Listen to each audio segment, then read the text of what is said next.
लेकिन ऐसा चुनाव हमने भी कभी नहीं देखा। वोट दिया, ये कभी बंगाल में पॉसिबल नहीं था।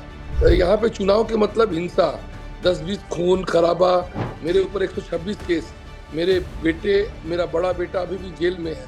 जनता का चिंता नहीं है, जितना उनका भाई भतीजा, जो लोग बंगाल को एकदम पाताल में कर दिए हैं। और इनके पार्टी के लोग 80 साल की उम्र में गर्लफ्रेंड है इनका।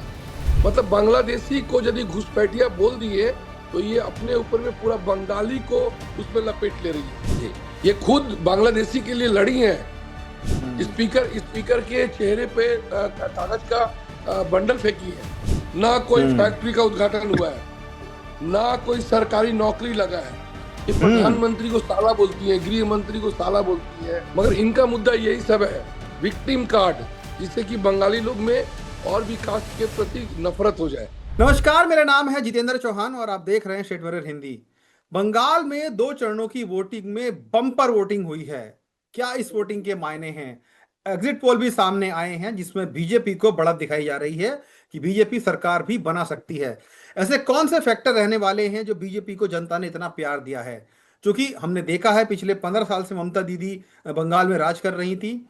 एंटी इनकम्बेंसी बहुत ज्यादा उनके पक्ष में थी और कहीं ना कहीं जनता भी ये बदलाव चाह रही थी। क्या वाकई में जनता बदलाव चाह रही है इसीलिए बम्पर वोटिंग हुई है? मेरे साथ एक बेहद खास मेहमान मौजूद है सीधा कोलकाता से, जो खुद उम्मीदवार हैं बीजेपी के। राकेश सिंह जी हैं, कोलकाता पोर्ट से चुनाव भी लड़ रहे हैं और जिस व्यक्ति के खिलाफ ये चुनाव लड़ रहे हैं वो टीएमसी के कद्दावर नेता हैं और कहीं ना कहीं टक्कर उनको कड़ी दे रहे हैं। राकेश जी, बहुत बहुत स्वागत है स्टेट मिरर हिंदी में आपका। नमस्कार।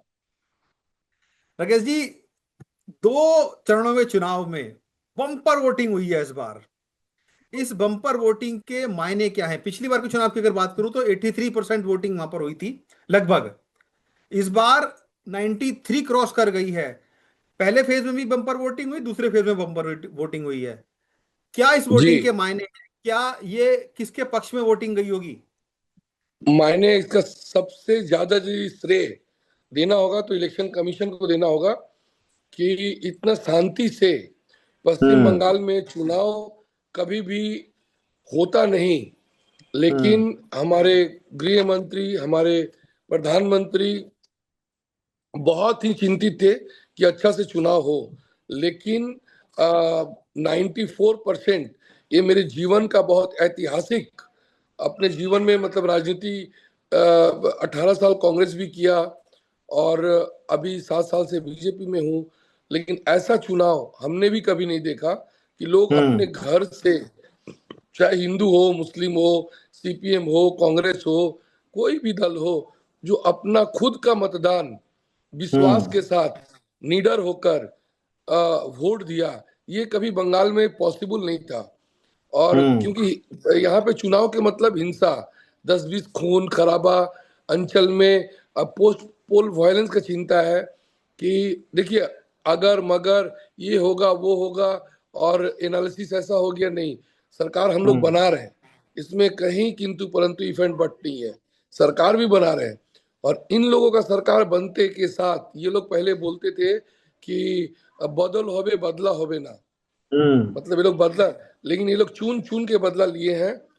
मेरे ऊपर, मेरे बच्चों के ऊपर करीब करीब, मेरे ऊपर 126 केस, मेरे बेटे, मेरा बड़ा बेटा अभी भी जेल में है, मेरे 5 कार्यकर्ता अभी जेल में हैं।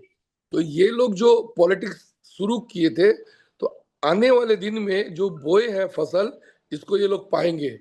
अब क्या है कि राजनीति में 15 साल में इन्होंने मैंने खाली दूसरा दूसरा पार्टी करना, मतलब दुश्मन दुश्मन, मतलब जान लेने वाला दुश्मन, रोजी रोटी लेने वाला दुश्मन, चाहे वो हॉकर से हो, चाहे वो कोई अधिकारी हो, चाहे उसको बदली का डर, मतलब हर किसी में डर का इतना भावना जो दी थी ममता बनर्जी की सरकार और ममता बनर्जी की पार्टी ने, वो खुलकर इस बार अपने लोग, उनके लोग, मतदाता सब खुल के ममता बनर्जी का विरोध किया। अब आप एक उदाहरण बताते हैं। जी। 2 दिन पहले, कल कल चुनाव था। 2 दिन पहले चुनाव प्रसार सब as a rule, as a नियम बंद होना चाहिए था, बंद हो गया 6 बजे। कल कल रोड शो कर रही है मेरे अंचल में आके, कलकत्ता पोर्ट में 200 बाइक लेकर बॉबी हाकिम के लिए एक पैनिक क्रिएट कर रही हैं। तो हमने चुनाव आयोग को कंप्लेन किया, लेकिन हम देख रहे हैं कि यहाँ से हार रही हैं। अब जो ममता बनर्जी 4 बजे सो के उठती हैं और वो 6 बजे से परेशान है, इधर उधर, मतलब उनका सर का जो चूल है वो एकदम पूरा हवा जैसा खड़ा हो गया है। तो उनका परेशानी से, उनका बात से समझ में आ रहा है कि वो कितना अंदर से माने अनसिक्योर फील कर रही हैं कि गया तो मेरा भतीजा का क्या होगा। उनको जनता का चिंता नहीं है जितना उनका भाई भतीजा, जो लोग बंगाल को एकदम पाताल में कर दिए हैं। आप कभी सोच सकते हैं एक लीडर का बंगाल में कितना सम्मान होना चाहिए। यहाँ पे रविंद्रनाथ ठाकुर जी का धरती है, नेताजी का धरती है, और इनके पार्टी के लोग 80 साल की उम्र में गर्लफ्रेंड है इनका, करोड़ों करोड़ रुपया निकलता है, और गर्व से कहते हैं कि टीएमसी करते हैं। और ममता बनर्जी कहती हैं कि मेरा फेवरेट है जी। ये है इन लोगों का तस्वीर।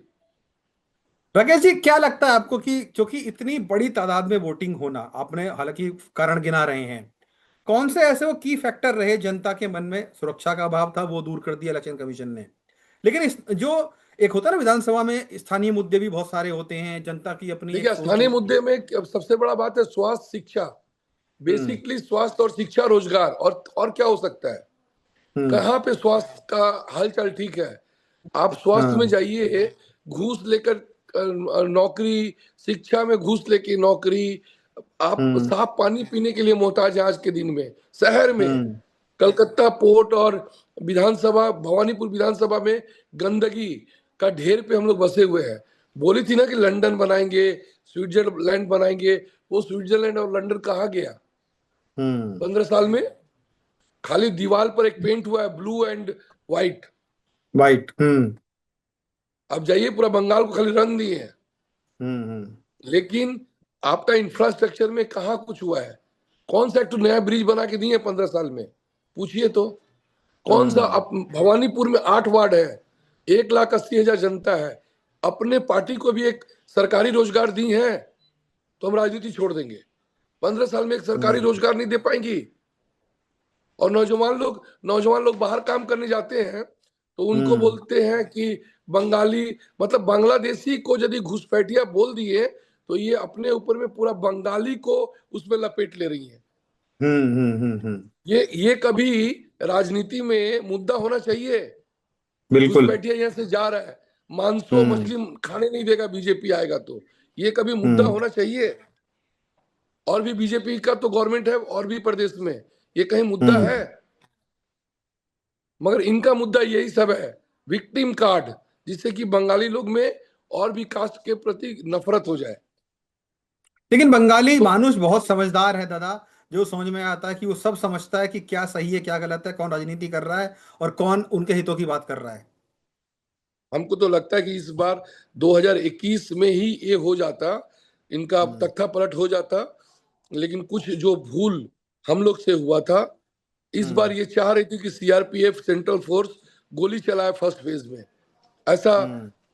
आप बंगला में खुंती निकाल लेना, बहन लोग, माँ लोग, हम्म। इस तरीके के भाषण दिए हैं। झाड़ू निकाल लेना। सेंट्रल फोर्स को कोई भी तरीके से तकलीफ दो तो सेंट्रल फोर्स माने इनके प्रति गुस्सा निकाले, ये चेष्टा में थी कि दो चार हम्म। दिल्ली और दोषारोपण सेंट्रल किया फोर्स जाए। के, हाँ हाँ, हम्म। ये चक्कर में थी, विक्टिम कार्ड लेने के चक्कर में। और हम्म। बाहिरा तो मतलब कि बंगाली छोड़ के हर स्टेट का जात को गाली गलौज, हर स्टेट के, चाहे वो गुजरात हो, चाहे वो मध्य प्रदेश के लोग हो, चाहे वो बिहार के हो, यूपी के हो, जहां जाइए खाली यही बात, माने हम्म। Bengali versus non Bengali. Non ये सब बंगाली। मुद्दा होना चाहिए। ये सब लोग जहां समझ गए। पहले पहले एक और ममता दीदी बंगाली अस्मिता की बात करती थी, लेकिन उसको जी छोड़कर उन्होंने बोल दिया बंगाली अस्मिता, बाहरी अस्मिता। जी, ये खुद बांग्लादेशी के लिए लड़ी हैं। हम्म। स्पीकर के चेहरे पे कागज का बंडल फेंकी है, भूल गई। हम्म। और अभी इनको बांग्लादेश घुसपैठिया बोलने से ये पूरा बंगाली को इस सेंटीमेंट में लेती है कि पूरा बंगाली को ये बीजेपी सरकार घुसपैठिया बोलता है, बंगला बोलने वाले को घुसपैठिया बोलता है। तो ये झूठ कितना दिन तक चलेगा? देखिए, बिल्कुल बिल्कुल सच को आंच नहीं होता है और झूठ को बिल्कुल। हमेशा सहारा लेना पड़ता है। एक झूठ को सच बनाने के लिए हजारों बार झूठ बोलना पड़ता है, समझे ना। तो ये जो झूठ का जो सहारा लिए हैं, इनका एकदम सब ढोल फट चुका है। अब ये सब चलने वाला नहीं है बंगाल में। और आप देख लीजिएगा, हम एक पॉलिटिकल स्टूडेंट की तरह आपको बोल रहे हैं 170 से 180 के बीच में नहीं आया, तो आप हमसे 5 तारीख को बात करिएगा। बड़ी बात कह रहे हैं राकेश जी आप। जी। और 294 सीट में सबसे कमजोर सीट मेरा कलकत्ता हम्म। पोर्ट है, क्योंकि मुस्लिम 60%, 40% हिंदू। इस जी। बीच में जो लड़ाई हो रहा है, यहां से नहीं हम्म। निकले तो भी 5 तारीख को बात करिएगा। और ये सीट निकल गया तो समझिए 200 पार है। मतलब आपकी सिटी इतनी इंपॉर्टेंट है, इतना ध्रुवीकरण हो सकता जी। है वहां पे। नहीं, राकेश जी इम्पोर्टेंट इसलिए बोलेंगे, इम्पोर्टेंट मेरे लिए इसलिए है कि मेरा केंद्रीय नेतृत्व, हम राकेश सिंह को सीट देने के लिए, देखिए भारतीय जनता पार्टी में कार्यकर्ता नेता का कमी नहीं है, लेकिन हाँ खोज के जेल से निकालना 7 महीना के बाद, और एक कार्यकर्ता सड़ रहा है उसका पूरा परिवार, और उस परिवार को इतना बड़ा सम्मान देना, ये कोई छोटा मोटा बात नहीं है बिल्कुल मेरे भाई। बिल्कुल। जी। राकेश जी इस आज भी बार, आज क्योंकि मैं भी, हाँ जी जी कंटिन्यू करें, बताएं बताएं बताएं। आज भी मेरा बड़ा बेटा जेल के अंदर है। मेरी जी बेटी आपने को बताया, जेल में रखा गया था। बिल्कुल मेरी आपने बेटी को बताया था। जेल में रखा गया था कि हम्म। किसी भी रूप में इनके चरण के सामने में हम समर्पण हो जाएं। हम्म। लेकिन भारतीय जनता पार्टी का कार्यकर्ता बहुत स्वाभिमानी होता है, अपने देश हम्म। के प्रति, अपने पार्टी के प्रति, और उसके बाद लोगों के प्रति, जनता के बिल्कुल प्रति। बिल्कुल। और वही निष्ठा काम भी आती है पार्टी में। जी जी जी जी। राकेश जी इस बार, क्योंकि बंगाल में भी घूम रहा था, आपसे भी चर्चा हुई थी बंगाल में, हम थे वहां पे कोलकाता में। इस बार दो तरह का वोटर था। एक तो जो साइलेंट था बहुत, एक वॉयलेंट था। किस वोटर ने बहुत। इस बार किस वोटर ने इस बार ये जो आंकड़ा इतना बढ़ाया है, किस वोटर ने बढ़ाया है? आपके बात से हम उतना सहमत नहीं है। वायलेंट वही लोग थे जो टीएमसी के जो दो चार चिंटू मिंटू लोग थे, लेकिन साइलेंट वोटर और वायलेंट लोग भी कुछ दिखावा थे, जो उनके हम्म। उकसावा में कर रहे थे, लेकिन वोट लेकिन देंगे थे, टीएमसी को। लेकिन वोट, ऐसे वोटर थे नहीं, आपकी नजर में भी? वो उसमें भी छुपा रिश्तम थे कुछ, कि हाँ। हमको नहीं दिखाने से, हमको हम्म। हमको नहीं दिखाने से फिर मेरा रोजी रोजगार नहीं रहेगा, इसलिए राकेश भैया थोड़ा वायलेंट करना पड़ेगा। और साइलेंट वाले लोग जो थे ना, वो तो जम के मतलब टीएमसी का विरोध करके खुल के इस बार आए हैं, खुल के। आए हैं। हम्म। जी।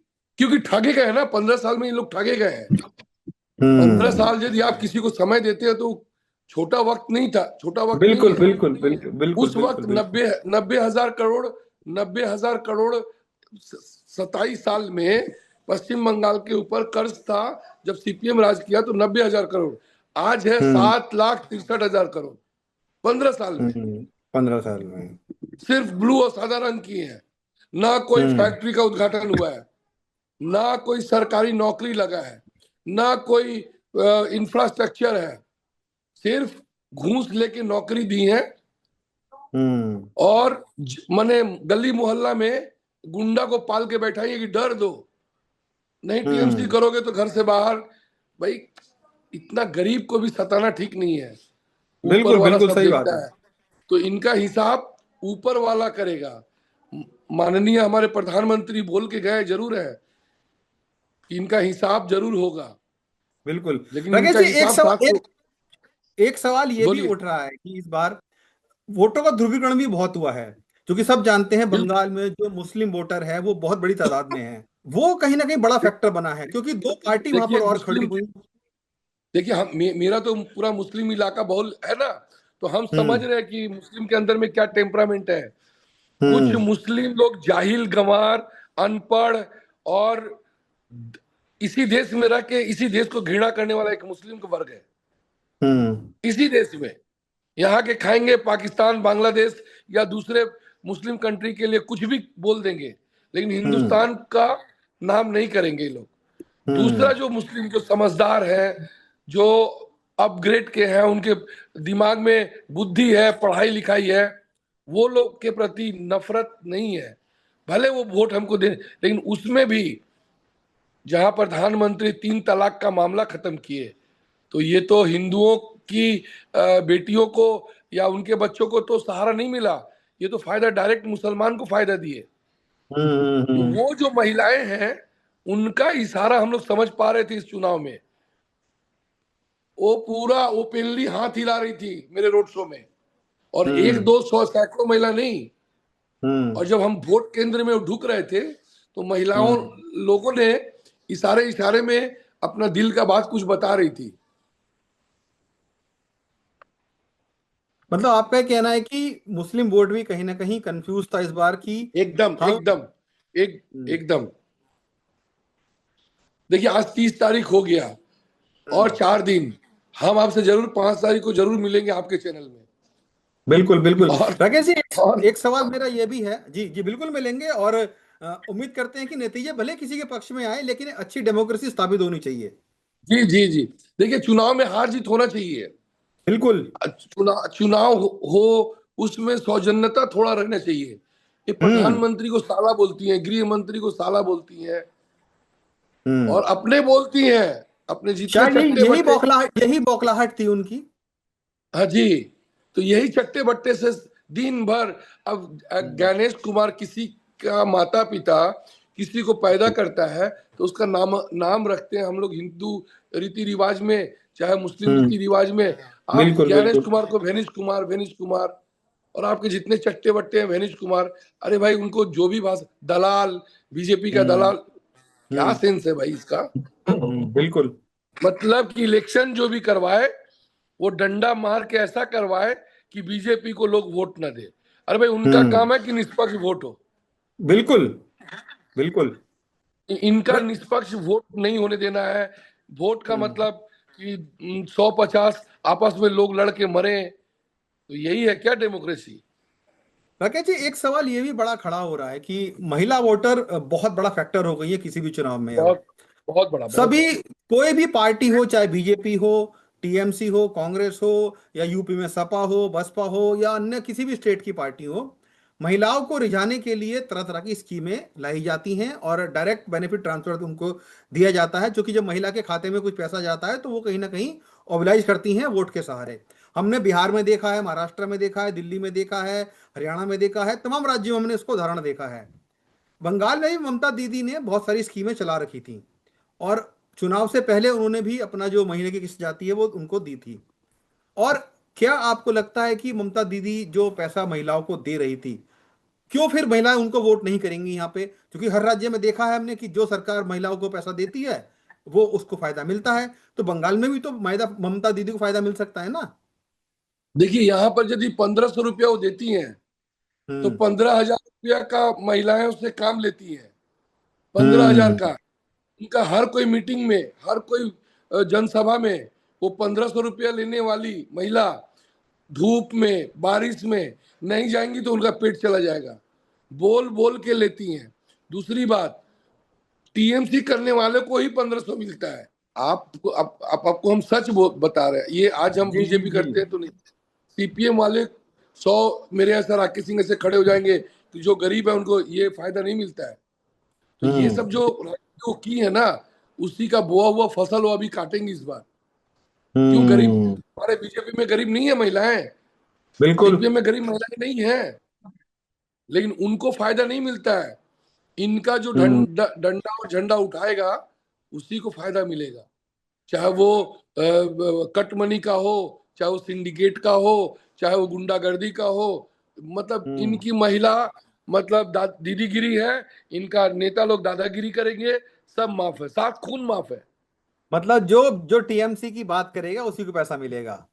बिल्कुल बिल्कुल, ये ऑन रिकॉर्ड बोल रहे हैं।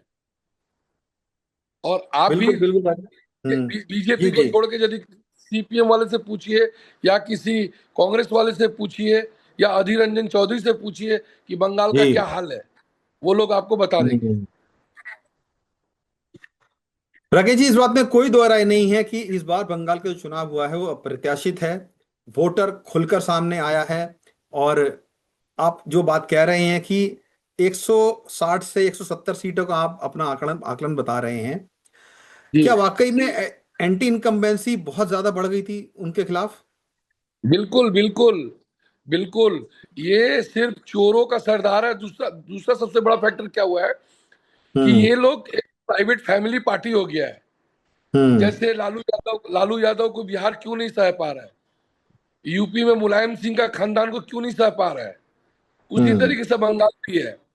इनको जो टीएमसी को जो टीएमसी बनाया, यदि आज हम भी कांग्रेस 18 साल किए हैं सर, तो 18 साल में जब कांग्रेस इनको सीपीएम से लड़ने के लिए हमने भी बुद्ध देव भट्टाचार्य का घर घेराव किया था। हम्म। हमने भी सीपीएम का फॉल्स केस खाया था। लेकिन जब आ जाने के बाद ही ऐसे पलटू राम जैसा अपना रंग दिखाई है, उसके हम्म। बाद ये कांग्रेस को ही खत्म कर दी। फिर सीपीएम को मतलब दोस्त बनाने चाह रही थी, तो इनका कोई मतलब परमानेंट दोस्त नहीं बना, इनका दुश्मन तैयार हो गया। तो ये जो हम्म। करके, और इनके साथ रहने वाले second in command Partho Chatterjee का आप हसर देख ही लिए, हम्म। हसर देख लिए। इनका मुकुल राय हसर देख ही लिए। इनके जो टीएमसी को टीएमसी बनाने वाला सब खत्म हो गया। आ कौन गया सामने में? अभिषेक बनर्जी। उनका पहचान क्या है परिवारवाद। भाई? जी परिवारवाद। ममता बनर्जी का भतीजे भतीजे हैं। हम्म। मतलब वो कॉरपोरेट जैसा टीएमसी को चलाएंगे, वो टीएमसी चलेगा। तो लोग इन हम्म। इन इनके लोग इन्हीं से ही अंदर अंदर गुस्सा है। इनके डर से इनके लोग इनके सामने कुछ नहीं बोलेंगे। हम्म। जब खत्म हुआ है, हम 10 एमएलए के संपर्क में हैं टीएमसी के। आप आपसे झूठ और आपसे कोई टीवी में ऐसा बात बोलने के लिए नहीं हम बैठे हैं। 10 एमएलए हम्म। जो जीतने वाले हैं, हम्म। जो जीतते हैं टीएमसी के, तो जीतने के बाद बोले बीजेपी में आएंगे? सब बीजेपी में आएंगे। मतलब आप ये ये क्या बड़ी हुआ? बात बोल रहे हैं कि आप ये बड़ी बात बोल रहे हैं राकेश जी कि अगर टीएमसी जीतती भी है और अगर नेक टू नेक फाइट अगर नेक टू नेक फाइट होती भी है तो उनके विधायक टूटकर बीजेपी में आएंगे। एक खुद का प्लेंटी खुद मारेंगी ये। हाँ। एक खुद खुद अपने अपने टीम को हराएंगी खुद। हम आपको सच बता रहे हैं। मुस्लिम मुस्लिम एमएलए लोग हम्म। बोले कि राकेश दा, यदि हम जीते तो आप मेरा नाम पहले लिख के रखिए और हम आपके साथ चलेंगे। चाहे बीजेपी आए या टीएमसी आए तब भी? तब भी आप लिख लीजिए, यदि हम लोग मेजोरिटी से 10 कम भी रहे ना, तो हाँ, इन्हीं के लोग आएंगे दौड़ के मेरे पास। आएंगे। फिर उम्मीद करते इनसे हैं कि जी जी जी जी जी जी बिला कम कंटिन्यू कर खत्म करें अपनी बात। जी जी जी नहीं, ये जो हम आपको बोल रहे हैं, कोई आप 4 तारीख के बाद, उसके बावजूद भी टूटेंगे ये लोग। दूरबीन से दिखाई नहीं देंगे आने वाले 4 तारीख के बाद। कांग्रेस तो दिख भी जाएगा, 1% में भी दिख जाएगा, लेकिन इनका -0 में इनका कोई नाम निशान लेने वाला नहीं रह जाएगा। जो 15 साल में की है ममता बनर्जी और उनके भतीजे ने। हम्म। बोलती हैं साधारण घर के हैं, चट्टी और साड़ी बड़ा सिंपल पहनती हैं, और भतीजा का घर का इंटीरियर 250 करोड़ का है। 250 करोड़। 7 भाई है, 7 भाई का प्रॉपर्टी यदि गिन लीजिएगा तो आंख आपका उलट जाएगा भाई। एक इंसान को धन दौलत कितना चाहिए? कितना चाहिए, सही हमको बात है। 50 करोड़ रुपया हो जाने से और एक गाड़ी और एक दो चार फैमिली आराम से सो लेंगे। लेकिन हजार हजार करोड़ के बाद भी ये हम्म। लोग दिन भर भाई दिन भतीजा भर। पूरा कलकत्ता घूमता रहता है। हम्म। सिंडिकेट का राज हो, तो बस यही की है। और उसके बाद ये 15 साल में इसका नतीजा आएगा सामने में। राकेश जी, मेरा आखिरी सवाल है चलते चलते आपसे। जी, कौन सा सबसे बड़ा वो फैक्टर था जो ममता दीदी पर भारी पड़ गया इस चुनाव में? करप्शन और दादागिरी।